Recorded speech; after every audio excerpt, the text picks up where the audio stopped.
গভীর মনোযোগ দিয়ে কথাগুলো শুনবেন। আমাদের পাশেই হলো মাইজভান্ডার দরবার শরীফ।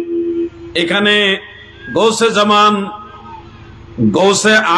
অনেকে বলে থাকেন গৌসুল আজম, গৌসে জামান, গৌসুল আজম, প্রত্যেকের মতামতটা আমরা সম্মানের নজরে দেখি। কোনো ধরনের নিজেদের মধ্যে কোনো ধরনের আমরা বিভ্রান্তির মধ্যে যেতে চাই না। নিঃসন্দেহে তিনি একজন আল্লাহর বড় ওলি। সৈয়দ আহমদুল্লাহ মাইজভান্ডারী রহমাতুল্লাহ আলাইহি নিঃসন্দেহে একজন বড় দরজার ওলি। তো ইনার সোহবতের এলাকা হলো এই অঞ্চলটা। এখানে আপনারা যারা আছেন তরিকত তাসাউফ নিয়ে নিশ্চয়ই আপনাদের অনেকটা জ্ঞান আছে। সেই জ্ঞানের আলোকে আমি আপনাদের বলছি, মারিফত কি এটা সঠিক বিষয় আপনাদের বুঝতে হবে। মারিফতের নামে যারা ভুল ব্যাখ্যা দিয়ে থাকেন, এই ভুল ব্যাখ্যাটা নেওয়া যাবে না। যেটা দেহবাদীদের ব্যাখ্যা, ওই ব্যাখ্যা নেওয়া যাবে না। বরং ইসলামের বড় বড় আউলিয়া যারা, ওনারা যেইভাবে মারিফতের ব্যাখ্যা দিয়েছে ওইভাবে নিতে হবে। যদি আপনারা ভুল ব্যাখ্যা গ্রহণ করেন, তাহলে এই ভুলের কারণে পরবর্তী প্রজন্ম আমাদের এই আহলুস সুন্নাহ ওয়াল জামাত থেকে, সুন্নি জামাত থেকে, তাসাউফের জগৎ থেকে দূরে সরে যাবে। কারণ তখন তারা বুঝতে পারবে আপনাদের এই চিন্তা চেতনাটা ভুল। দেহবাদী চিন্তার মধ্যে থাকা যাবে না। আল্লাহ ভিতরে থাকে, আমার ভিতরে আল্লাহ আছে, পীর সাহেবের ভিতরে আল্লাহ আছে, এই ধরনের চিন্তা করা যাবে না। বরং ভাবতে হবে পীর মুর্শিদ আউলিয়ায়ে কেরামের কলবের ভিতরে আল্লাহর মারিফতের সমুদ্র আছে। মারহাবা বলেন। এইভাবে আপনাদের সঠিক জিনিসটা নিয়ে আসতে হবে। যারা পীর হন, মুর্শিদ হন, যিনি আল্লাহর ওলি হন, তিনি কিন্তু সাধারণ ব্যক্তি না, অসাধারণ ব্যক্তি হয়ে যান। আমরা শুধুমাত্র আল্লাহর বান্দা। আর যারা পীর মুর্শিদ হন, যারা আল্লাহর মনোনীত হয়ে যান, তারা বান্দা থেকে বন্ধু হয়।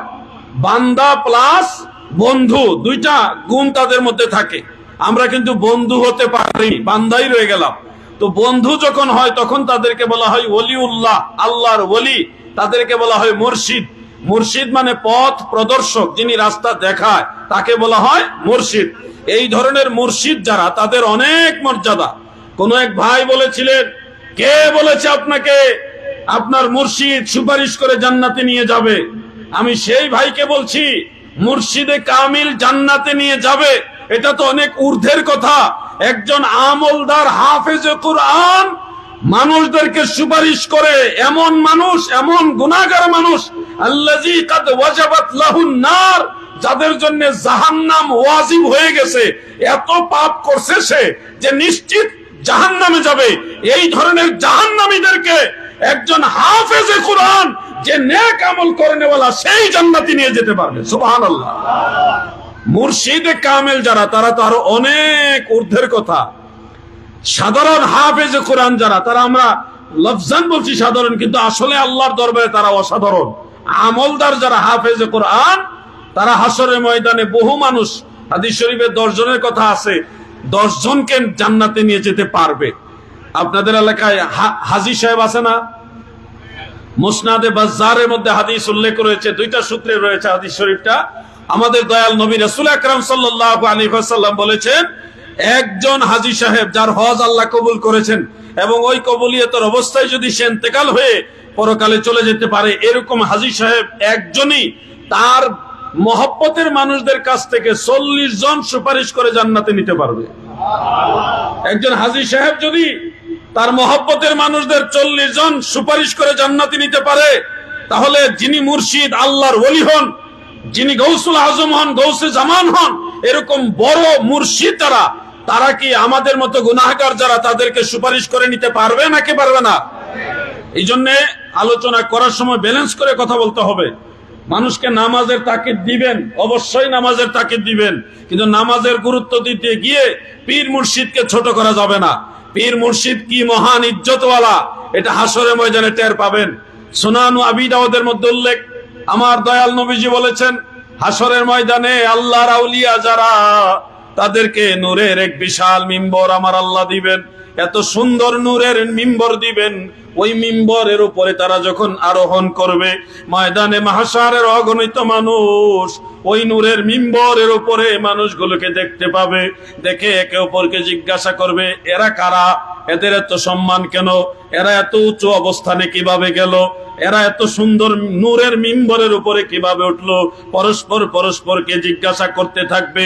আমার আল্লাহ তাআলা ফেরেশতাদের মাধ্যমে সবাইকে জানায় দিবে, শোনো, এই নূরের মিম্বরের উপরে যারা আরোহণ করেছে তারা সাধারণ কোনো মানুষ নয়, তারা আমার হাবিবের উম্মতের মধ্যে আমি আল্লাহর আউলিয়া।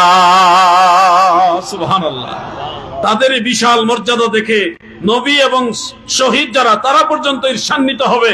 এত মহান ইজ্জত দিবে পীর মুর্শিদ আউলিয়া যারা তাদেরকে। আর আপনি বলতেছেন, কে বলেছে যে মুর্শিদ তোমাকে সুপারিশ করে জান্নাতে নেবে?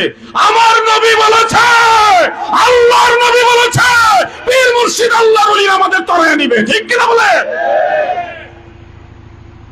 ওয়াজ করার সময় ব্যালেন্স করে কথা বলতে হবে। নামাজের গুরুত্ব সবাই দেয়, কেউ কম দেয় কেউ বেশি দেয়, কিন্তু নামাজের গুরুত্ব দিতে গিয়ে ওলিয়া উলিয়ার সম্মানের উপর আঘাত করা যাবে না। একজন আলেম মুত্তাকি, যিনি পরহেজগার আমলদার আলেম, এই ধরনের আলেমরা হাসরের ময়দানে কি হবে?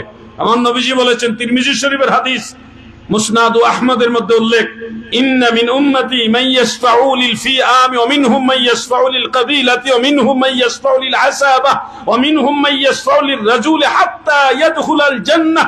রাওয়াহু তিরমিজি ওয়া ক্বালা আবু ঈসা হাযা হাদিসুন হাসান। আমার দয়াল নবী বলেন, আমার উম্মতের মাঝে এমন উম্মত আছে, একজন উম্মতি বিশাল বড় একজন সমষ্টিকে সুপারিশ করে জান্নাতে নিয়ে যাবে। একজনে বিশাল জনসমষ্টি। আপনার এই ফটিকছড়িতে বেশ কত লক্ষ মানুষ হইতে পারে?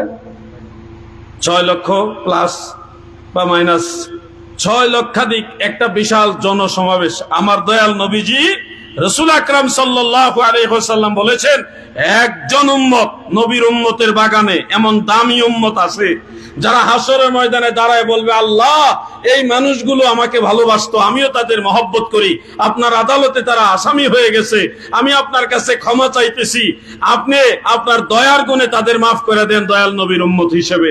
ওই আল্লাহর ওলির সুপারিশ আল্লাহ কবুল করবে এবং এই বিশাল জনসমষ্টিকে একজন আল্লাহর ওলির উসিলায় মাফ করে ওনার সাথে জান্নাত নসিব করবে। সুবহানাল্লাহ বলে।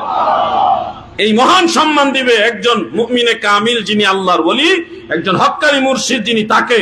আর আমরা যদি জোর গলায় বলি, কে বলেছে তোমাকে তো মুর্শিদ সুপারিশ করে জান্নাতে নিবে? আরে ভাই, আল্লাহর নবী বলেছে, মুর্শিদে কামিল তার গুনাহগার মুরিদানদেরকে হাসরের ময়দানে সুপারিশ করতে পারবে।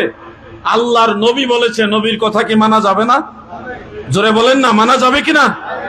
এরপরে আমি আরো বিষয়টা ক্লিয়ার করতে চাই, কারণ এগুলো যদি আমরা না বলি, একতরফা কথা এসে দেখা যায় পরে মানুষকে বিভ্রান্ত করে ফেলবে। কোরআন শরীফের ভিতরে আছে সূরা ইউনূসের মধ্যে, আলা ইন্না আউলিয়া আল্লাহি লা খাউফুন আলাইহিম ওয়া লা হুম ইয়াহজানুন। এটা সূরা ইউনূসের মধ্যে 62 নম্বর আয়াতে আছে। সাবধান, নিশ্চয়ই আল্লাহর ওলিগণের কোনো ভয় নেই এবং তারা চিন্তিতও হবে না। ভয়ও নাই, চিন্তাও নাই। কাদের? আল্লাহর ওলিদের। আল্লাহর ওলিদের ভয়ও নাই, চিন্তাও নাই। কে বলতেছে? আল্লাহ। তো এখন যদি কেউ এসে ওয়াজ করে, উনি বড় স্কলার, মোটিভেশনাল বক্তা, বড় ডিগ্রি আছে ওনার, উনি যদি বলে, এই শোনো হে ভাই আমার, হাসর ময়দানে নবীরাই নফসি নফসি করবে, ইয়া নফসি ইয়া নফসি করবে, আর পীর মাশায়েখরা এরা তো নিজেরাই জান্নাতে যাবে কিনা গ্যারান্টি নাই, মুরিদ বাঁচাবে কোন সময়? পাবলিক কইবে ঠিক। কিন্তু আল্লাহ কি বলছেন? আল্লাহ তাআলা বলেছেন, আমার আউলিয়া যারা, তাদের ভয়ও নাই, চিন্তাও নাই। আর উনি বলতেছে হাসরের ময়দানে তাদের নিজেদেরই গ্যারান্টি নাই। কথা বুঝতে পারছেন নি আপনারা? এরপরের আয়াতে কি বলেন আল্লাহ তাআলা? আল্লাযীনা আমানু ওয়া কানু ইয়াত্তাকুন। এরপরে স্পষ্ট করে দিয়েছেন, লাহুমুল বুশরা ফিল হায়াতিদ দুনিয়া ওয়া ফিল আখিরাহ। দুনিয়া এবং আখিরাতে, দুনিয়া এবং আখিরাতে, দুই জাহানে আমার আউলিয়াদের জন্য আমি আল্লাহ সুসংবাদ জানাইয়া দিলাম। সুসংবাদ মানে কি? জান্নাত না জাহান্নাম? আপনারা টেনশন আছেন নাকি? সুসংবাদ যেহেতু আল্লাহ জানাইছে, তাহলে কি জাহান্নামের দিকে ইঙ্গিত করলো না জান্নাতের দিকে? জান্নাতের দিকে। ভয়ও নাই, টেনশনও নাই, চিন্তা নাই, কোনো ভয়ও নাই, চিন্তাও নাই। আবার বলছে আখেরাতে, দুনিয়া এবং আখেরাতে সুসংবাদ। আর এই মানুষগুলি আমাদেরকে তরায় নিতে পারবে না, তাদের নিজেদের উপায় থাকবে না। এই ওয়াজ যারা করে, এটা বাইরে ফিটফাট সুন্নি লেভেলদারি হলো, ভিতরে অন্য কিছু থাকতে সময়ে বুঝবেন। সময় হারায় কিন্তু প্রতারণার শিকার হইলে তখন বুঝেন। প্রতারণার শিকার হওয়ার আগ পর্যন্ত আমাদেরকে ভুল বুঝেন। আমরা কেন এই বিষয়গুলি বলি? আমরা তো বেশি ওয়াজ শোনা লাগে না। কারো খুতবা যদি শুনি, কোন আলেম যদি 30 সেকেন্ড একটা খুতবা বলে, তখনই বুঝি উনি কত বড় আলেম। আমাদের পুরো ওয়াজ শোনা লাগে না, নাকি ভাই? উনি একজন ভালো আলেম। আমার বামে যিনি আছেন, উনি আলেমদের উস্তাদ। আরো আলেম আছে এখানে। আলেম যারা, তাদের বেশি ওয়াজ শুনতে হয় না, কিছুটা শুনলেই ওনারা বুঝতে পারে উনি কিরকম আলেম। বাইরের এজেন্ডা আমাদের ভিতরে ঢুকাই দিচ্ছে। এই বিষয়গুলো আপনারা খেয়াল রাখবেন। সত্যিকারের আল্লাহর আউলিয়া যারা, তাদের সম্মান মর্যাদা আমার আল্লাহ নিজে দিয়েছে। এটা আপনি চাইলেও কমাইতে পারবেন ভাই। আমার বন্ধুরা, আমার যারা গুনাহগার, গুনাহগারের মধ্যে দুই রকম আছে। এক ধরনের গুনাহগার আছে, নামাজ কালাম পড়ছে, ভালো মোটামুটি নেক আমল করছে, এবং তার গুনাহও আছে, আবার অনেক নেকিও আছে। এগুলি হলো এক ধরনের গুনাহগার। আর এক ধরনের গুনাহগার আছে যারা সেই যে ঈমান আনছে, ধরেন এক মাসে একবার হয়তো ভুলে অথবা বন্ধুদের চাপে পড়ে বা সমাজের চাপে পড়ে, ফ্যামিলির চাপে পড়ে জুমার নামাজটা পড়ছে, আর 30 দিনে 5 ওয়াক্ত নামাজের দূরের কথা, জুমার নামাজও পড়ছে না। এরকম মুসলমান আমাদের আছে না নাই ভাই? করে এই ধরনের গুনাহগার, এই গুনাহগার। আর যারা 5 ওয়াক্ত নামাজও পড়ে, আবার টুকটাক এদিক সেদিক গুনাহও করে, এই দুই গুনাহগারের মধ্যে বেশ কম আছে। কিন্তু দুইটাই গুনাহগার। একটা বড় গুনাহগার, আর একটা ছোট বলতে পারতেছি না, যেহেতু কোনো গুনাহকে ছোট বলা যায় না, তুলনামূলক। তবে দুইটা গুনাহগারের মধ্যে বেশ কম আছে। একেবারেই আমল শূন্য গুনাহগার যারা, ওই তাদের চাইতে মর্যাদায় সম্মানে মোটামুটি যারা আমলও করছে গুনাহও করছে, তাদের অবস্থানটা একটু ভালো। তো দয়াল নবী রাসূল আকরাম সাল্লাল্লাহু আলাইহি ওয়াসাল্লামের শাফাআত কার জন্য? নবীজি কাদেরকে সুপারিশ করবে জানেন?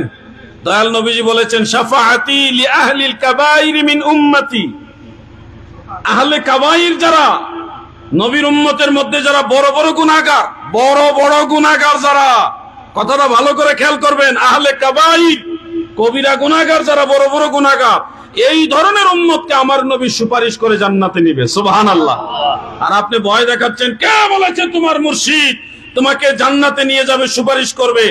ভয় দেখান কেন আপনি? আমার আল্লাহ তো ভয় দেখায় না, দয়াল নবীজি তো ভয় দেখায় না। আপনি কেন ভয় দেখাচ্ছেন? আপনি সাহস দিবেন, চিন্তা করো না, ঈমান গ্রহণ করো, নিশ্চয়ই আল্লাহ তোমাকে ক্ষমা করবে। গুনাহগার ভয় নাহি আর মাফি নিবার, আজকে মহাদিন। কাজী নজরুল গান গেয়েছে, মানুষকে সাহস দিতেছে। উনি ভয় দেখাচ্ছে না, উনি সাহস দেখাচ্ছে। গুনাহগার ভয় নাহি আর মাফি নিবার, আজকে মহাদিন এসেছেন সেই মুহাম্মদ মুস্তাফা, ওই রাসূলে কারীম। কত সুন্দর কথা, এটা কোরআনের কথা। লা তাকনাতু মির রাহমাতিল্লাহ, ইন্নাল্লাহা ইয়াগফিরুয যুনুবা জামিআ। সব গুনাহ মাফ করবে আমার আল্লাহ। সুবহানাল্লাহ বলেন। আল্লাহ বলে ভয় পায়ো না, আমার রহমত থেকে দূরে যাইও না, আমার রহমত থেকে নৈরাশ হইও না। আমার আল্লাহ সাহস দিতেছে আমাদেরকে। জানেন, আমার নবীজির চাচা হযরতে আমির হামজা রাদিয়াল্লাহু আনহু, নবীজির চাচা, আপন চাচা আমির হামজা রাদিয়াল্লাহু আনহুর সিনার ভিতরে যে বল্লম মারছিল, তার নাম কি? আলেম ভাইরা বললেন না, আমি একটু শ্রোতাদের ব্রেইনটা একটু নাড়াচাড়া দিই। আলেম ভাইরা বলে দিলে তো হবে না, আপনারা একটু বলুন আমাকে, নবীজির চাচার সিনার মধ্যে যে বল্লম মারছিল, ওই লোকের নাম কি? জোরে বলেন না। মাশাআল্লাহ, হইছে, খারাপ না, হইছে মাশাআল্লাহ। ওয়াহশি, নাম কি? ওয়াহশী, একজন কালো নিগ্রু জাতীয় একজন লোক ওয়াহশী, উনি বল্লম মারছিল। আপনারা কি জানেন এই লোক পরে আবার মুসলমান হয়েছিল? জানেন কিনা? কেমনে মুসলমান হয়েছে জানেন? উনি যখন মুসলমানদের অবস্থান ভালো হয়ে গেল, উনি পালায়ে গেছিলেন যে রসুল করিম সাল্লাল্লাহু আলাইহি সাল্লাম কিংবা সাহাবায়ে কেরাম পেলে ওনাকে হয়তো হত্যা করে ফেলবে, এই জন্য উনি ভয়ে পালিয়ে গেছিলেন তায়েফে। কোথায়? তায়েফে গিয়ে পালাইয়াছিলেন। তখন আল্লাহর তরফ থেকে আয়াত নাজিল হলো, সকল গুনাহগারদেরকে আল্লাহ তাআলা মাফ করবে। এই আয়াতে কারিমা ওনার কাছে গেল, উনি কন্ডিশন পাঠাইছে যে আল্লাহর নবীকে বলুন এই আয়াতে আমি শিওর হচ্ছি না যে আমাকে আল্লাহ মাফ করবে, কারণ আমি অনেক বড় গুনাহ করছি, এত বড় পাপ করছি যেটা এই আয়াত অনুযায়ী আমার ভয় লাগে আল্লাহ আমাকে পরিপূর্ণ মাফ করবে না। পরে আল্লাহ আরেকটা আয়াত নাজিল করছে, ওই আয়াত নিয়ে আবার গেল, ওই আয়াত নিয়ে উনি বলতেছে না এই আয়াত আমার সন্দেহ আছে আমার আল্লাহ মাফ করবো কিনা। এইভাবে 4টা আয়াত নাজিল হয়েছে। কয়টা? 4টা আয়াত নাজিল হয়েছে। কারে মাফ করার জন্য? ওয়াহশীকে। ওয়াহশীকে মাফ করার জন্য আল্লাহ আয়াত নাজিল করলেন 4টা। 4 নম্বরও সে বলতেছে আমার এখনো বিশ্বাস হয় না আল্লাহ আমাকে মাফ করবে। 5 নম্বরে আল্লাহ তাআলা এই আয়াত নাজিল করছে, লা তাকনাতু মির রাহমাতিল্লাহ ইন্নাল্লাহা ইয়াগফিরুয যুনুবা জামিআ। এই আয়াত যখন নাজিল হয়েছে তখন ওয়াহশী শিওর হয়েছে যে এইবার আশা করা যায়, যেহেতু বলছে জামিআ, সব গুনাহ মাফ করবে। ওই ওয়াহশী আমার নবীজির দরবারে এসে আত্মসমর্পণ করে তওবা করে এবং ঈমান গ্রহণ করে। দেখেন আল্লাহ তাআলা কেমন গুনাহগার সে, কেমন অপরাধী সে। নবীর চাচার সিনার মধ্যে যে বল্লম মারছে, এরকম একটা অপরাধীকে আল্লাহ মাফ করতে যে 5টা আয়াত নাজিল করলেন। আমার আল্লাহ কত বড় দয়াল, চিন্তা চেতনার বাহিরে, কল্পনার বাহিরে আমার আল্লাহ কত বড় দয়াল।